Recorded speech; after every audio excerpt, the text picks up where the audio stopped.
just trying to let you in.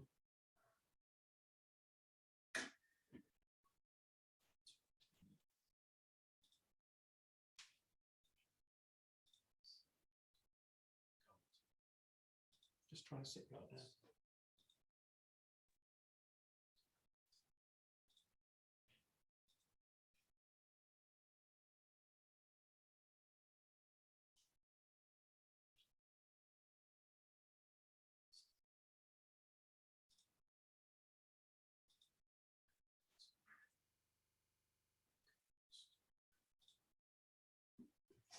Yep, yeah, you should be a co-host now.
Might just wait another minute or two for people to come in.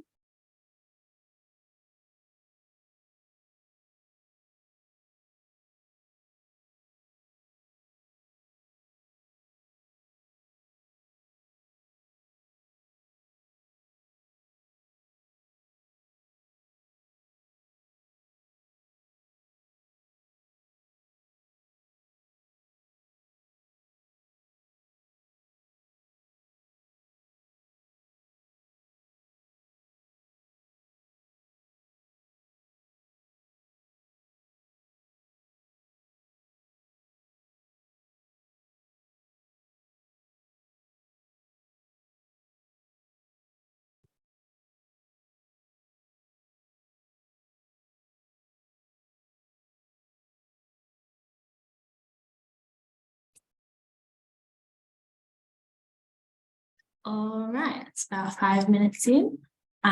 So my name is Kaylee Bartnick. Good afternoon.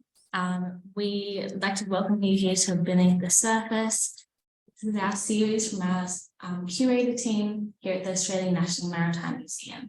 I am an assistant curator of special projects and I will be your host today. Before we begin, on behalf of the museum, I would like to acknowledge the Gadigal people of the Eora Nation as the traditional custodians of the earth and waters on which we work. We also acknowledge all traditional custodians of the lands and waters throughout Australia and pay respects to them and their cultures, to their elders past and present. Always was and always will be Aboriginal land. And an especially warm welcome to any First Nations people tuning in and to anyone from outside of Australia, perhaps in the very early hours of the morning. Today's presentation will last for about 40 minutes and you are welcome to ask questions throughout. There is the Q&A box near the bottom of the screen. I'll pass those questions on to the presenters near the end of the session when we have time for discussion.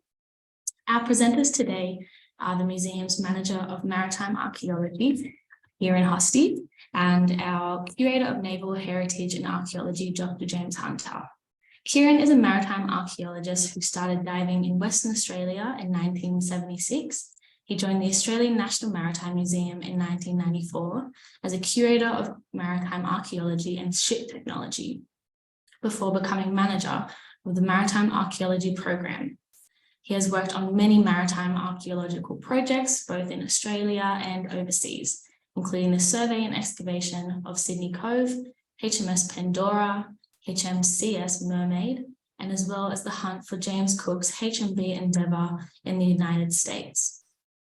James is a maritime archaeologist who has participated in the investigation of several internationally significant shipwrecks sites over a career spanning more than 2 decades.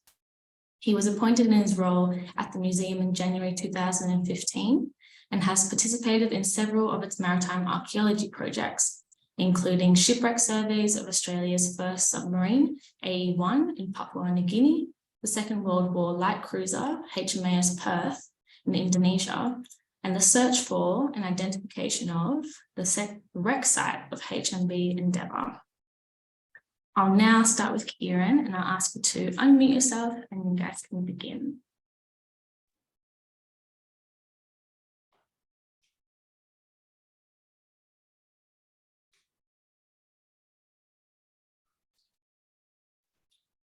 Good afternoon, everyone, and welcome to Beneath the Surface. And this talk this afternoon with Dr. James Hunter and myself to look at our work on identifying HMB Endeavour.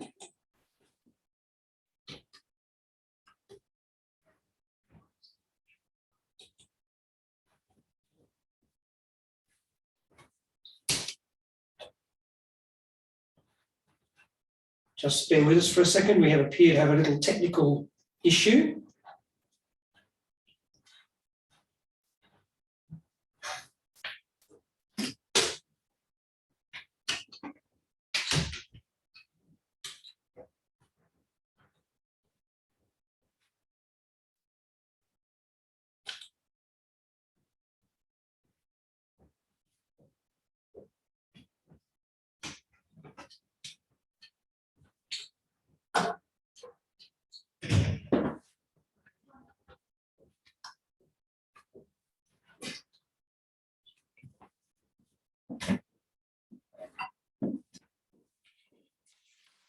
Just be with us, everyone. We're just trying to sort out a minor issue with our presentation.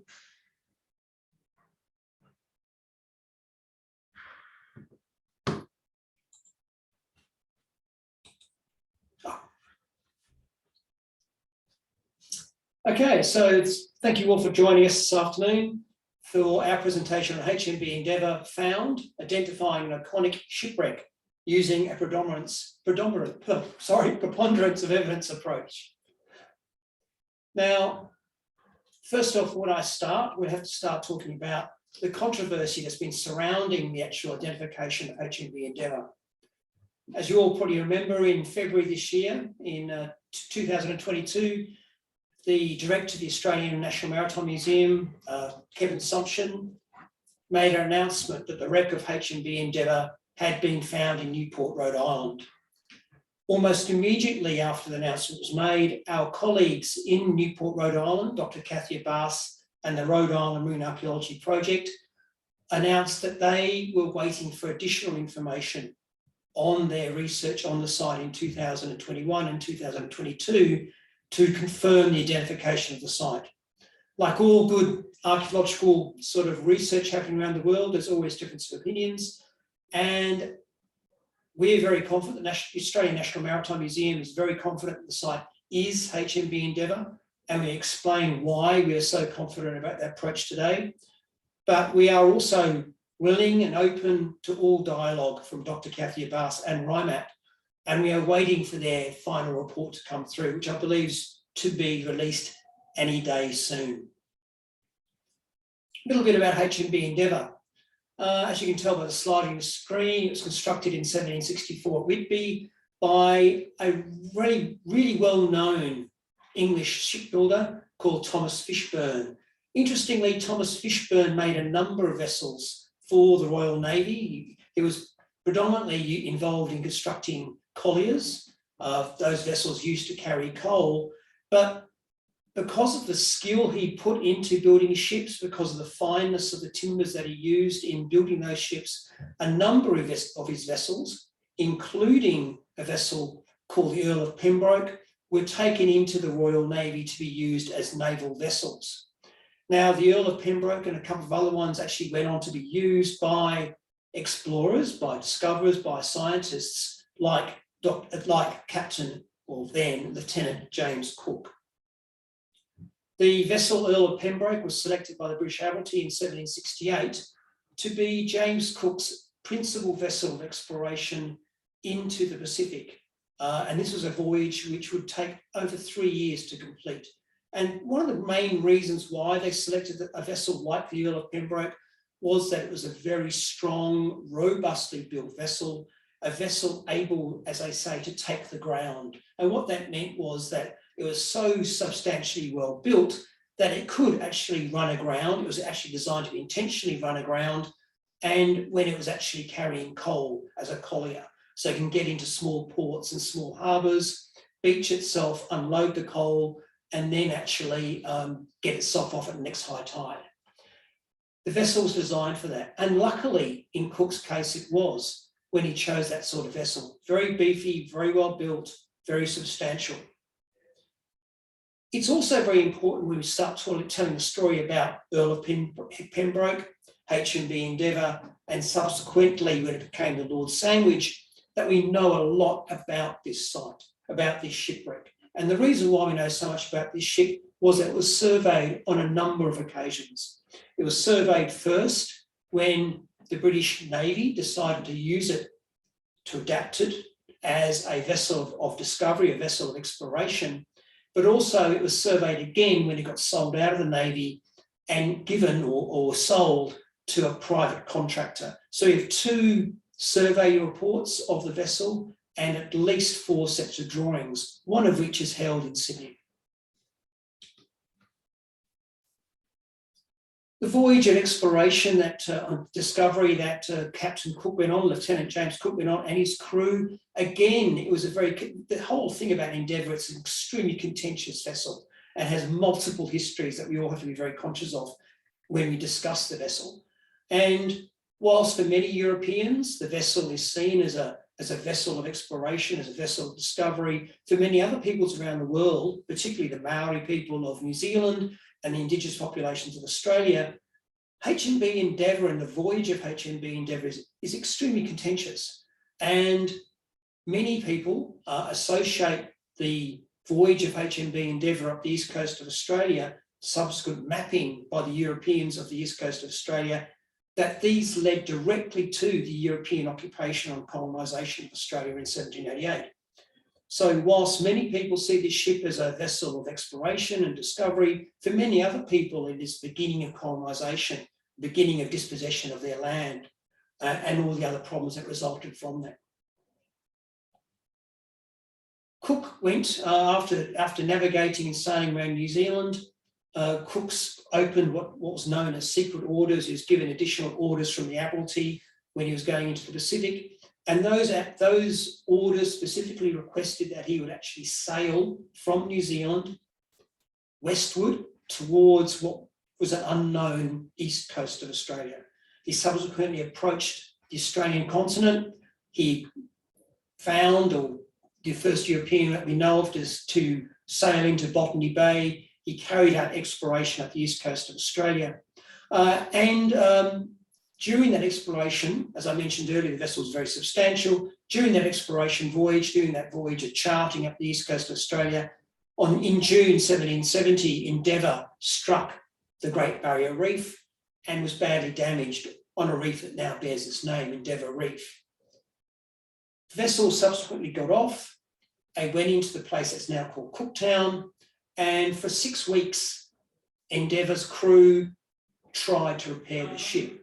And this is not just a bit of a history lesson into what happened to Endeavour on the east coast of Australia, but the damage that happened to that ship on the east coast of Australia was recorded in Cook's logs and a number of other logs on board, and was also mentioned in the survey reports that we have access to.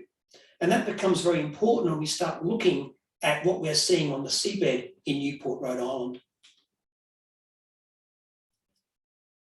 After Cook came back to England, the vessel Endeavour went on to do a number of other voyages under Royal Navy control, made a number of voyages down to the Falklands. We did a couple of voyages to Russia, and was subsequently in 1775, because it was getting old, it was quite old, a number of thousands of miles. If you're buying a second-hand ship, it was very much a high miler, quite damaged.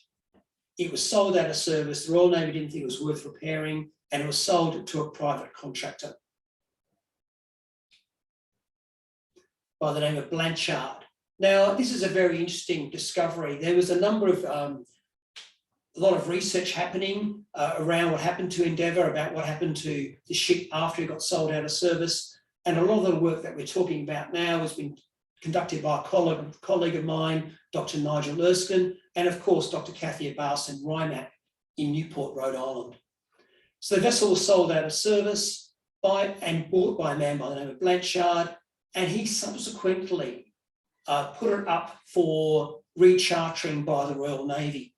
And this was in 1776. This was all happening around the time that the American Revolutionary War, the American War of Independence, had started, had commenced in America, and the British government needed ships to actually transport troops, Hessian troops and British troops across the Atlantic to North America to fight the revolutionaries over there. The vessel's owner put up Endeavour for transport service at least 2 occasions. The first time it was refused. The name was subsequently changed from Lord Sandwich, the owner to Lord Sandwich. The vessel underwent minimal repairs to get it past the survey requirements, and it was subsequently chartered by the British government to carry Hessian troops across the Atlantic to New York in particular. After it departed England to New York in 1776, May 1776, after landing its troops at New York, it then moved down to Newport, Rhode Island to transport more troops down to Newport. Newport was a very, very significant harbour in the 1770s. It was one of the largest harbours in the United States at the time. The town itself had a well-established shipbuilding industry. It was a strategic port, and the British were adamant that they wanted to hold Newport against the American forces. Of course, the revolutionaries, the American revolutionaries, also wanted to seize Newport for the very same reasons. They also, at the very same time, were establishing a relationship that later went on to a treaty and an alliance with the French. And in 1778, a combined American land army and a French naval force attacked Newport. The British got wind of this, no pun intended, the British got wind of this, and they began to defend the port of Newport. They built bulwarks and forts on the land side, and on the seaward side, they had to find a way of protecting the harbour from the encroaching French forces, a superior French force. What they did to do that was actually sank a number of vessels. Now, the reports vary on the number of vessels sunk, but we believe at least 80 ships, transports, victuallers and small craft were sunk in Newport Harbour and its surrounds to not only prevent them being captured by the superior French forces, but also to prevent the French forces getting too close to Newport to bombard the city and take it by force. Of those vessels that were scuttled, the Lord Sandwich, as it was now known, the Lord Sandwich was one of those transports selected to be scuttled. This is a list of known transports sunk in Newport Harbour in August 1778. And the map on the right of your screen shows the placement of some of those transports. Hopefully you can see my cursor here, but what we have here, this is Newport Harbour down to the bottom of your screen. In the middle of the screen is an area called Goat Island, and Goat Island had a fortification, had a battery on Goat Island. And there was another land fortification called North Battery to the north of the town of Newport. The British government, the Admiralty and the British captains in charge at Newport knew that the Americans and the French were trying to destroy these batteries and allow the French Navy to approach the Newport town. And so what they did is they put a line of transports, sunk transports, between Goat Island and the North Battery, and then a number of transports in the region of Breton Point, and a few more transports off the coast of Goat Island to protect the batteries there. The list on your left lists those known transports sunk in Newport Harbour in 1778. And this one down here, the Lord Sandwich, shows Lord Sandwich, 368 tonnes, built in England. The list also gives you a good idea of the number of vessels that were sunk there, and also the construction where they were built. So a number of the vessels were built in America, in the North Americas, and some of them were built in England. And this again is quite an important fact when we start looking at identifying sites in Newport Harbour. In 1999, Dr. Cathy Abbas and RIMAP, Rhode Island Marine Archaeology Survey, had begun and were conducting work in Newport Harbour, looking at the scuttle transports. As part of that research, Dr. Abbas identified the vessel Lord Sandwich, and she made the link to that vessel being HMB Endeavour. And the work that she conducted is conclusive. We know without doubt that HMB Endeavour became that Lord Sandwich, and the Lord Sandwich was sunk in Newport Harbour in 1778. The problem now facing RIMAP and Dr. Abbas was which one of those 13 transports was the Lord Sandwich. And so they began to actually investigate the sites. They began to actually conduct remote sensing of the harbour to locate the sites. And at that very same time in 1999, a colleague of mine, Paul Hundley, now working for the Silent World Foundation, Paul Hundley went across to Newport, Rhode Island, commenced a dialogue with Dr. Abbas, and from there the museum became involved in the project. So I went across in Newport in 2000, and subsequently we've been across, the National Maritime Museum have been working with RIMAP from 2000 all the way through to 2022, off and on. Overall about 15 visits to Newport in that period of time. Over the 2 decades of work, we've examined over 12 shipwreck sites. A number of those sites we've discounted as being too small or too big or in the wrong location to be transports, or the wrong vintage. Some of the vessels we looked at were actually 19th century vessels. And we could tell that by looking at the archaeological remains on the seabed. The principal sites that we did find during those 20 years of work, we found 9 18th century historic shipwrecks in Newport Harbour itself. And this plan here shows you where those sites are located. So here we have Newport again, down to the right hand of your screen. This is Goat Island. Goat Island has been extended, it was extended extensively in the 19th century when it was a United States naval base. And here, this white dash across the line, across the screen here, is actually the Jamestown Bridge, the Pell Bridge, and that bisects the search area. To the north of the Pell Bridge, we have Coasters Island and the Newport Naval Facility. And now this is a fairly major naval facility in the United States. And the whole port area here is also extensively used. This is one of the problems we come across as an archaeologist. When we're seeing the sites in Newport, we're not seeing intact shipwrecks on the seabed. We are seeing sites which have been degraded over 250 years of seaworm and bacteria and all sorts of other things nibbling away at the sites. These sites have also been impacted by diving activity. They've been impacted by anchors being dragged through them and by electrical cables which are strung across the seabed in all sorts of places. So we're not looking at totally intact shipwrecks on the seabed. We're looking at the very bottom of the hull, maybe 5, 8, 10% of these sites remain, mostly buried in thick sand and sediment. So we've located a number of the sites in the area working with our partners, the Rhode Island Marine Archaeology Project, and they've all been surveyed over the process of the 20-odd years. In 2016, Dr. Nigel Erskine at the museum made an astounding discovery. He went back to the archives in England and he found a document which had been previously missed during other research. And that document actually listed the location, the approximate location of Lord Sandwich ex-HMB Endeavour. So instead of now searching an entire harbour, 3, 4, 5, 6 square miles of seabed, we now had an area just to the north of Goat Island, between Goat Island and the North Battery. Now we knew from the records here that there was 5 transports lost in that area, and we had already located 4 of them. Now it was down to a matter of finding out the names of those 5 transports and also trying to figure out which one of those ones was Lord Sandwich.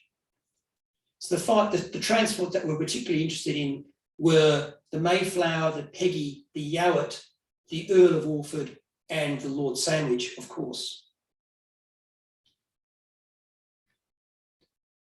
This again showing a French map, a French plan of Newport Harbour with Goat Island in the centre here where my mouse is, and this cluster of shapes here. This is where the transports were chartered in the 1780s by a French surveyor. This is the actual North Battery here. Dr. Nigel Erskine and a colleague of mine, who you'll see later on the screen, Dr. James Hunter, then carried out extensive archival work on those 5 shipwrecks known to be lost in the area.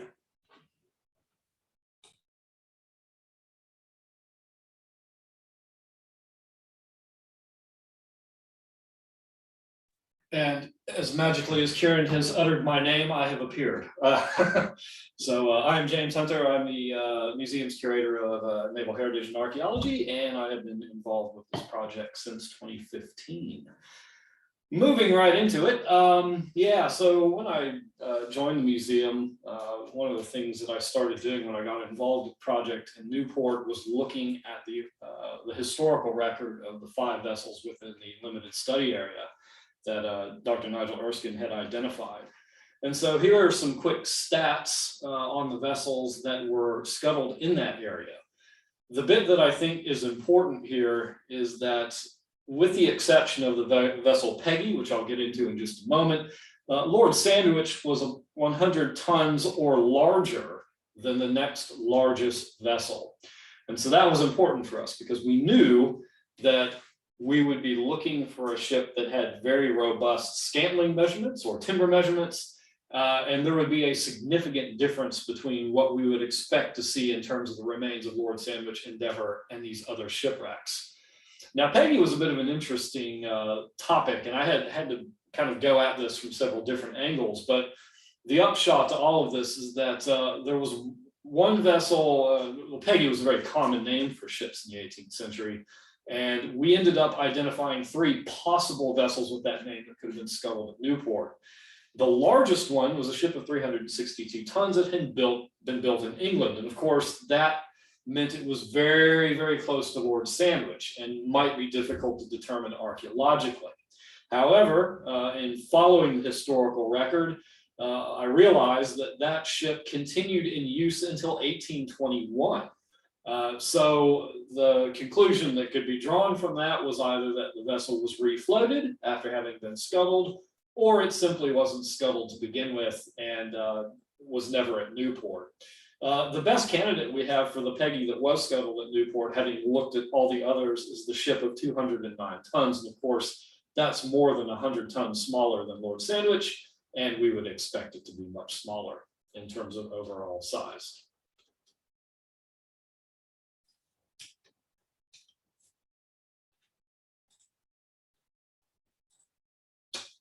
So this is a multi-beam echo sounder image of the area in which we've been working for a number of years. And this gives the positions roughly of these wreck sites that we have investigated. The one that we are most particularly interested in is the one called RI 2390 or 2394, roughly in the middle of the image. So looking at the other shipwreck sites in that area, all were smaller than RI 2394, very clearly looking at the wreck on the surface, what was exposed above the seabed, and doing some examination of the remnants of those wreck sites. It was quite clear that 2394 was the one that was most likely to be Lord Sandwich Endeavour. So with that in mind, we developed a preponderance of evidence. So we didn't figure we were going to find any artifacts, dead ringer artifacts that had Cook's name or had the name Endeavour or Lord Sandwich on it. Rather, we anticipated we would have to look at a number of different forms of evidence and build a composite from those forms of evidence to give us an idea of which shipwreck was the one we were looking for, and whether those lines of evidence would match or very closely reflect what we were seeing in the historical evidence of Lord Sandwich Endeavour. So just real quickly, we knew that there had to be a Newport Harbor, had to be in that limited study area, had to be the largest shipwreck. So we knew at the beginning, those two things, we could tick them off the list. We would then be looking for a vessel with a keel constructed of European elm. The majority of the framing of the lower hull, which is all we pretty much have, would be constructed of European white oak. And we knew from the historical record that Endeavour had an elm keel and it had English white oak in the remainder of its construction. We would not expect to see North American timbers used in the hull construction because it was not an American built vessel. It was a European built vessel. The scantlings, so the dimensions of the timbers, we would expect to conform to the measurements that were collected in a 1768 Admiralty survey of Endeavour when it was acquired by the Royal Navy. We knew that Endeavour had an unusual rider or deadwood keelson. So this is a bulk of timber that was put atop the keelson timber, which runs along the center line above the frames and locks them against the keel. There was an additional timber put atop that by then Earl of Pembroke's builder, Thomas Fishburne, to reinforce the hull and make it so that the vessel could go into an estuary and the water could literally go out with the tide, leave it high and dry, and it would not damage the ship.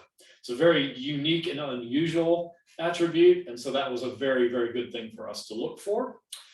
We would look at overall dimensions of the wreck site to see if they conform to those of Endeavour. We would look for structural features such as the location of the masts and see if that was consistent with our knowledge of Endeavour. Modifications to the hull structure, so scuttling holes, for example, to sink the vessel as a block ship. And looking at other things such as ballast, personal artifacts, ship's fittings, and things of that nature to see if they would match. Now, jumping right into it and the collection of data, we started a fairly comprehensive timber sampling regimen in 2019, and we collected a number of samples from a variety of timbers. And when we got those analyzed, the results were quite good. The keel was in fact elm, which is what we expected because Endeavour had an elm keel. And in looking at some of the other hull components, the planking, the framing, other aspects, those all were in the white oak group. And they seem to have more characteristics consistent with European white oak, which is what we were looking for. We did have one outlier, which was birch, but that was dunnage. And dunnage was a form of packing, basically little pieces of timber that were cut and you'd sort of chalk barrels and cargo up with them. So we found that, but that was not, that didn't put us out of the game because it wasn't part of the actual construction of the hull. Then we started looking at the scantlings, the sizes of the timbers. And so what this chart shows is the timbers, scantlings that we collected in 2019 compared with the Royal Navy survey of Earl Pembroke in 1768, and also with another shipwreck site called the General Carleton, which was a Fishburne built collier that wrecked in Poland and was excavated in the 1990s by the Polish National Maritime Museum. And what we found was quite a lot of commonality among the three. General Carleton was slightly bigger than Endeavour, but not much. So what we were seeing in terms of averages was really great, and it matched our expectations quite nicely. So this is a 3D model, a screen capture of a 3D model, some of the work that I did on the project, documenting what we could see of the wreck site with what's called 3D photogrammetry. And one thing that's really interesting to note here, so the center line of the vessel actually runs roughly through the middle, up and down. The keelson timber we were hoping to find, unfortunately, was not there. But we did find the center line and its remnants in these sort of concreted masses on tops of what are called floor timbers, so the main frames. Interesting thing to note here is the size of this frame. It's quite large, 16 inches across, which is a little bit bigger than what was recorded for Endeavour. What's interesting about this timber is the fact that it's rounded on the top, so it's unfinished. And that to us kind of rang alarm bells. We realized, we're looking at some of the other timbers next to it. They're very nicely flattened, shaped nicely, whereas this is not. And we think that this could be repair work that was done to Lord Sandwich in order to bring it up to spec for the transport service. This is just another view of that 3D model. And again, looking at that timber, how it's rounded. They didn't go to the trouble to shape this timber at all. They shaped it on the sides so they could fit it into the hull, but they didn't finish it. And that's a really interesting characteristic for us. Now, this is a hull plan that we generated after the work we did in 2019 and 2020. And so the area that you were just looking at in the 3D model is to the far left here. And so we were starting to see a little bit more of the vessel's hull design. And that was really important because we could start to build a picture or a profile of this shipwreck and how it was built. This area up here in the top right, where my cursor is particularly of interest. And I'll get into this a bit more in a moment. When we first excavated this area, and we uncovered this cylindrical timber that was sticking up, we weren't quite sure what we had there. We hadn't found either end of the wreck site at this point, and there were different theories as to what this might be. But long story short, it ended up it was hollow on the inside. We realized what this was the stump of one of the vessel's bilge pump tubes or shafts, which ran from the bilge all the way up to the upper deck. It was basically an entire tree trunk that was hollowed out, and then they would insert it in and use it as a bilge pump tube. And in finding that, it was a really, really important thing for us because for the first time, we started to get an indication of where we were within the shipwreck. So here's an image of that pump shaft stump here. You can see some of the structure surrounding it. The other really cool thing that we found in 2019 was this on the left-hand image. That is a scuttling hole. It's actually a hole punched through the hull planking right next to the keel, which is just to the right of that photo scale. And it was a very, very sloppy job. Whoever did it probably did it in a hurry. It appears to have been done with a crowbar or an axe or something like that. They literally just hacked into that timber to start the ship sinking. Now, discovery of the pump well is important because this is the Endeavour plan, and the area that's in the red circle, that's the pump well that actually shows the pump tubes in situ. And Endeavour was unique because it had 4. Most ships of that period, merchant vessels at least, only had 2. But Endeavour was outfitted with 2 additional. On the off chance 1 or 2 of the others failed, they had a backup. And this was important because when we took the remnants of the pump well that we recorded, we mapped by hand, and we overlaid it with the pump well as shown in the 1768 plans, we realized that the 2 matched up beautifully. So the site plan's on the left, and on the right, you can see the remnants of the pump well. You can see the tube down there in the lower left corner. And these bits of timber here are actually forming a corner of the well. And all of that aligned beautifully, more than we had ever anticipated. And this was really important for us because not only did we now know where we were in the shipwreck, we also could work from that area to work towards the bow of the wreck and the stern. And this is an overlay showing the site plan in its entirety at that point with the lower hold plan of Endeavour from 1768. So January 2020, we went across to Rhode Island. Now, January, of course, is winter in the Northern Hemisphere in the United States. We were hoping that we would have fairly good water visibility. That was the main reason we went. However, we did not. What we did have, though, was some really cold water. We were diving in 4 degrees Celsius water. That's roughly 39.2 degrees Fahrenheit, for those of you out there who operate on Fahrenheit. So yes, extremely cold. This is the workboat, and you can see this sort of greenhouse thing that's been put in place. That was really literally to keep us out of the weather when we weren't in the water. Here's me looking all sorts of happy and fancy free, pointing to the beautiful, icicles on the dock. That's me on the right after my first dive, far less enthusiastic and really just wanting to get out of the water and get my hands around a really nice cup of cocoa. So we did the work in 2020. We left at the end of January. The COVID-19 pandemic, of course, began to ramp up shortly thereafter. And because of travel restrictions, we couldn't go to the United States for the next 2 years. So what we did was we contracted an American maritime archaeologist named Dr. John Broadwater. He's very prominent in the discipline. He did some of the earliest work on 18th century British built shipwrecks in the United States. And he has a vast wealth of knowledge when it comes to shipwrecks from this period, and particularly British vessels associated with the War of Independence in what's now the United States. So he did additional work there. Some of the things that he found, he attempted to find the northern end of the wreck site, which we projected would be the stern. And unfortunately, what he noted was as you move north along the center line of the hull, the wreckage basically petered out. And that was because the sediment got shallower and shallower the further north you moved. And ultimately, there was nothing left up there.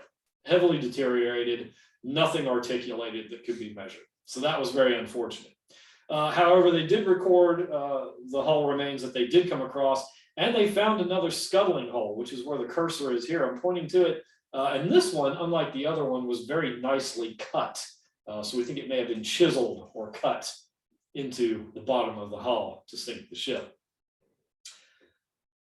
So 2021 came along. We unfortunately still weren't able to get over to the US because of the pandemic. And so what we did was we contracted Dr. Broadwater and a colleague of his named Joshua Daniel to continue the work that was being done the prior year. And so in October 2021, the two of them returned to Newport to work with RIMAT. And this is where things really started to ramp up and get super cool. I showed you that image earlier of the pump well overlaid with the 1768 plans.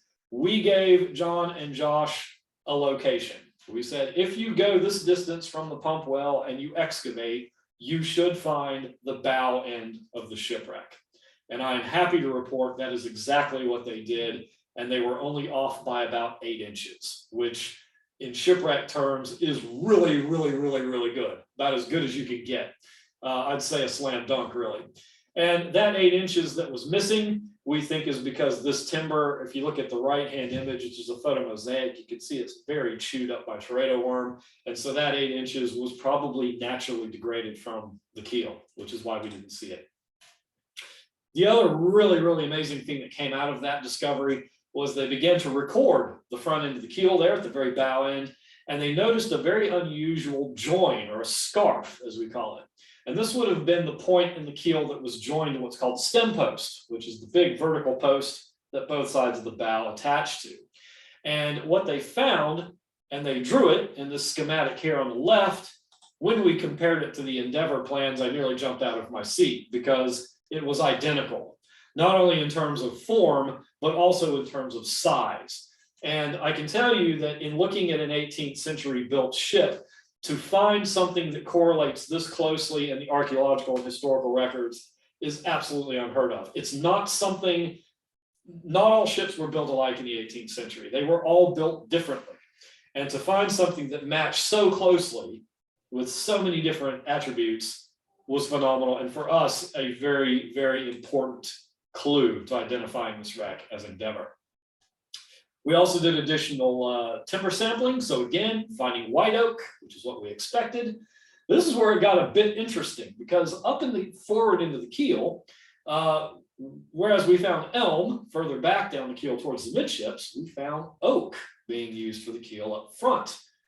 And one of the theories that we have, it appears that this is actually a repair in the very forward end of the ship, is that this is evidence of a repair. And given that that part of Endeavour was heavily damaged when it struck Endeavour Reef, and there was subsequent repair work done to the ship after that, in the forward end, we believe that there's evidence of that, and that's another clue that pushes us towards the identification of this site as Endeavour. Now, this is an archival document real quickly, just showing from the 1775 survey, before it was accepted by the Transport Service. You'll notice it says bottom, uncertain, sheathing, decayed, bone rotten, much worn. So Endeavour was in really, really poor condition at this point. It is not surprising that we're seeing evidence of repair in the archaeological remains. Now, by the end of John and Josh's work in 2021, we were able to build a much larger composite site plan of the wreck. So the bow end is to your right. There's that end of the keel with the scarf. We can see some of the other stuff that's familiar, and then the work that John and Josh did in 2020 and 2021. And the really amazing thing about this is we're able to overlay that with the 1768 plans of Endeavour, and you can start to see that things are correlating quite nicely. You notice the bow end of the keel is just up at the bow end of the vessel where we'd expect it to be. I've pointed out the pump well, that aligns quite nicely. The other odd thing is we have some planking that was going off at a sort of an odd angle to the center line. And this was good fortune. When we did the overlay, we realized that aligned with the narrowing of the stern of the hull. So that too also fit the pattern and the lines of evidence. This is the lower deck plan. So we're looking at more of Endeavour, and another thing popped out at us that we weren't expecting. And that is back here in the midships where the pump well is, you'll see that there are 3 frames that are butted against each other. And up here in the bow, where my cursor is, we have 2 that are butted right next to each other. We don't see that framing pattern anywhere else in the shipwreck. And the reason for that, we think, is because that is where the mainmast and the foremast happen to sit. And they would have reinforced the hull in those spots. So that has effectively given us another piece of evidence that this wreck site is Endeavour. So wrapping up now, sorry, we've run a little over time, but we kind of got started late. The location of this wreck site is correct. It is the largest in the limited study area. The timber samples that we have seen are all white oak and European elm. We haven't seen any North American timbers in the construction of this vessel, so we are confident that we're dealing with a European British built vessel. The scantlings we've seen, again, correlate very well. The hull that we have is heavily framed, it's flat floored, so it has a very flat, boxy bottom. It's bluff bowed, has a big wide bow. All of those match our knowledge of Endeavour and how it was designed and constructed. We have clear evidence the vessel was scuttled in the form of 2 scuttling hulls. The distance from the bow to the pump well is only 8 inches off of the same length on the plans of Endeavour. We have those paired floors or those tripled floors where the masts are, and that aligns quite nicely. And the bow scarf with the keel and the stem post is extremely rare. We have not found it on any other plans that we've looked at. We've looked at somewhere between 70 and 80 ship plans from the 18th century. And in fact, the only plans we were able to find that are even close, and they're not identical by any stretch, are those of HMS Endeavour, which is another Fishburne-built collier used by Cook during one of his voyages. Now, as to artifacts, that's a very interesting thing about this wreck. It is largely artifactually sterile. In all the seasons we've done work, we've had a few hundred, maybe, but everything that we found has been undiagnostic, certainly nothing that screams Cook or anyone else. And so that is why we have put so much emphasis on the hull and trying to identify features within it, because after all, it is the most original artifact. It's the largest artifact, and it's the one that really we have the most historical information for. So going forward, well, what we'd like to do is we'd like to continue to record and analyze, the parts of Endeavour's hull that are not historically documented. And that's the bottom of the ship. That is the one thing we don't have a plan for, is the framing in the bottom of the hull. We want to know more about British 18th century collier design and construction. That's a fairly, largely understood area, and we'd like to pursue that. We'd like to look at the vessel repair and the refit during wartime. What was done to this ship to make it suitable for the transport service? We want to identify and interrogate the whole role of Lord Sandwich as a troop transport and a prison ship. And are there signatures of that in the archaeological record? And we'd like to investigate and identify the other transport wrecks in the LSA, because there are other wrecks out there and it would be great to look at them as well. Finally, we'd like to secure some additional protection for the wreck site. That is probably our biggest priority at the moment. We would like to continue to build relationships with RIMAP, but also other organizations within the state of Rhode Island, as well as the United States Navy, which, as Kieran noted earlier, has such a huge presence in Newport. Doing that site investigation and developing educational and interpretive tools to tell that wreck site's diverse history, its controversial history, and to talk more about its archaeology. And with that, I think we have completed this talk.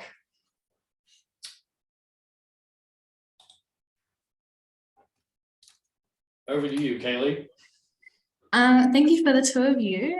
That was great. Thank you for outlining the research that you've done and where you're looking at going forward.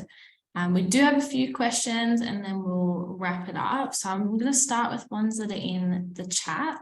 So from Silk, what depth is HMB Endeavour or Lord Sandwich in?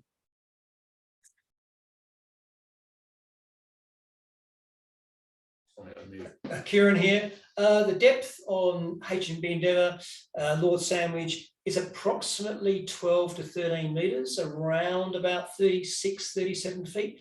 Not a particularly deep site, relatively easy to work, a little bit of current, but as James mentioned, visibility on the bottom is a fairly poor. Visibility on the site varies between maybe 2 metres down to nothing.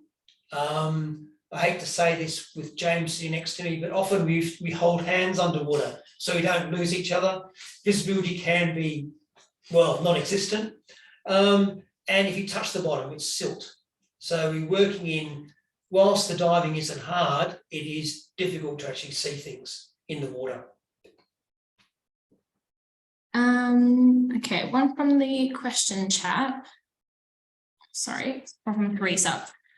Based on the amount of evidence, what are some of the reservations of the teams regarding confirming this is the remains of the Endeavour? And Tom asks, similarly, why are other Americans claiming it is too early? It's interesting. That's a very interesting question.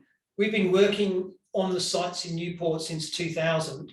So we've actually been working on those sites for 22 years. I don't think it's too early after 22 years of research into a project that it's too early to make an announcement.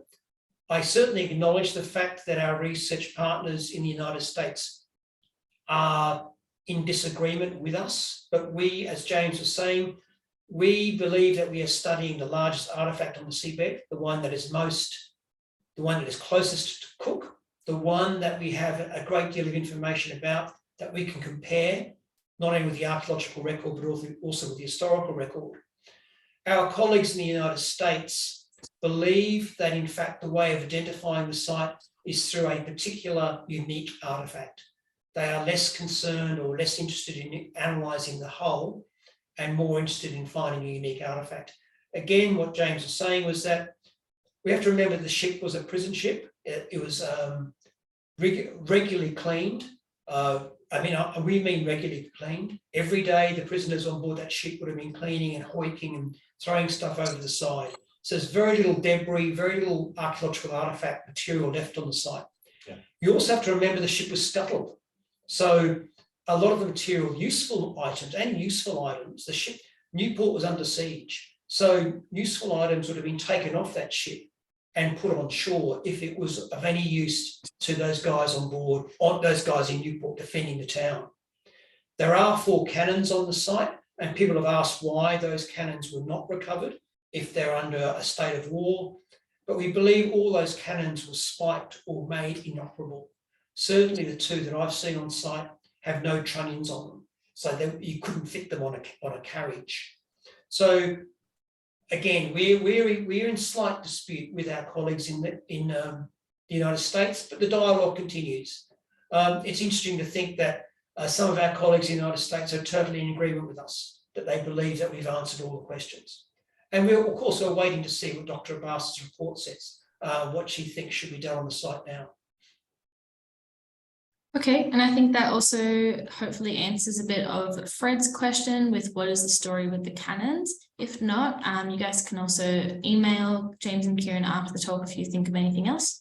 So I'm going to take Colleen's question. The photographs are amazing given the conditions. Is there any video taken during the dives?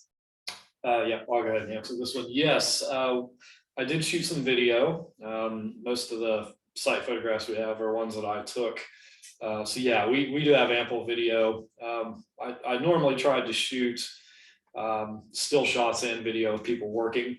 There aren't very many of me actually working because I was behind the camera so much.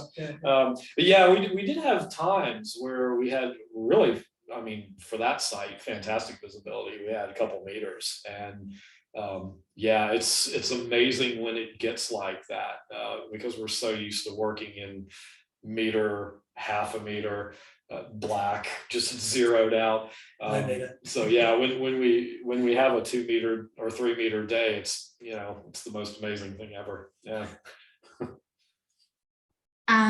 And I guess they can also have a look at your website for deep dive, where some of the footage is on. If you have a look on the archaeology tab of our museum's webpage, c.museum, you can look at the boys' deep dive where they have an expose about the Endeavour ship with some of the plans and some cool graphics that goes with it as well. A question from Marco. Did you have to clear the silt to expose it?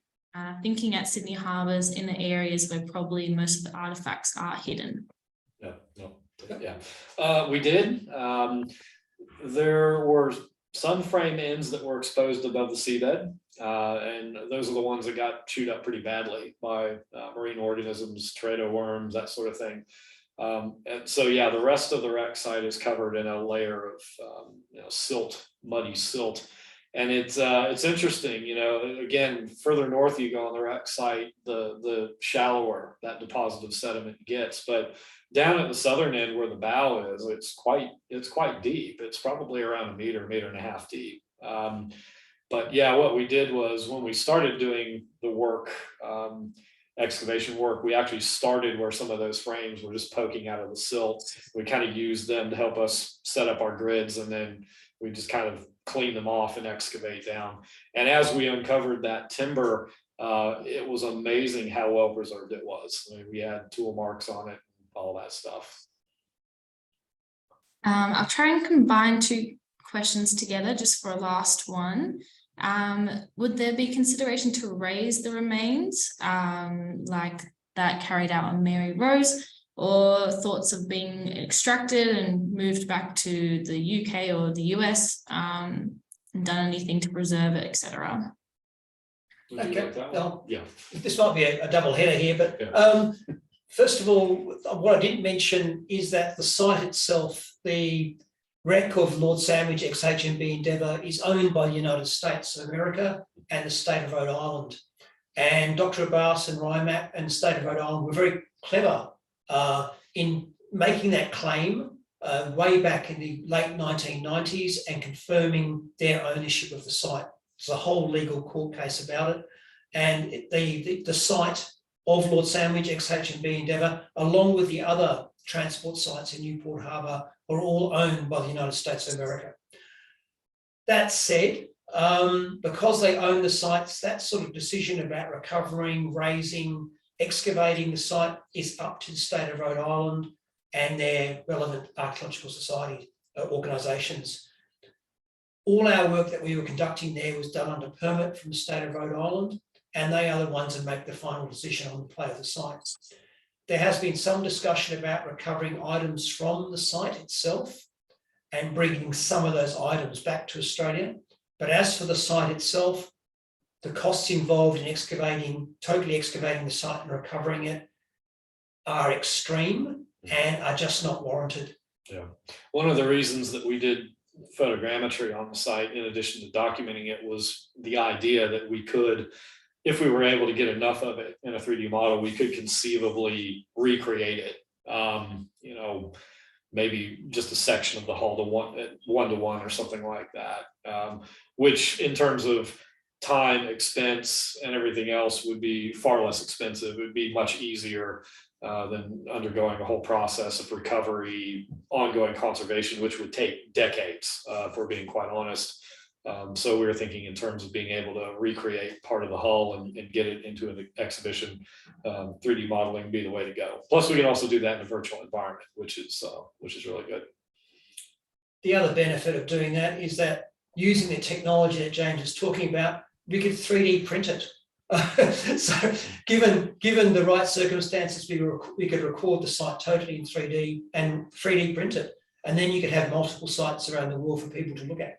And not just the one in Newport, Rhode Island, but you can have one in Sydney and one in London and any other country that's associated with Endeavour. That's another feasible thing that could be done. Okay, well, I will wrap it up there. I'm sorry for the questions we didn't get to go much into. So yeah, that brings us to a close for the Beneath the Surface series for today. Thank you to Kieran and James. You guys can thank them in the box. Some people have already said thank you in there. So next month, we're actually going live and we're having our next series here.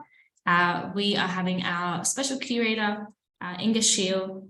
She is a curator of special projects and she will be accompanied by a parade of models who will take you on a delightful romp through beachside fashion in her presentation about beach pajamas. This will be held here in the museum in our theatre on Tuesday, the 6th of December, and this will be between 6 and 8 p.m. We'll be continuing this series next year with all new topics from our brilliant curators. For any talks from this year, you can find all of the recordings on our YouTube channel at Australian National Maritime Museum, and you can scroll through the titles for those beginning with Beneath the Surface. So take care, and we hope to see you at our next one. And for Teresa, yes, a copy of this one will be up maybe in like a couple of weeks as well. All right, thank you, everybody.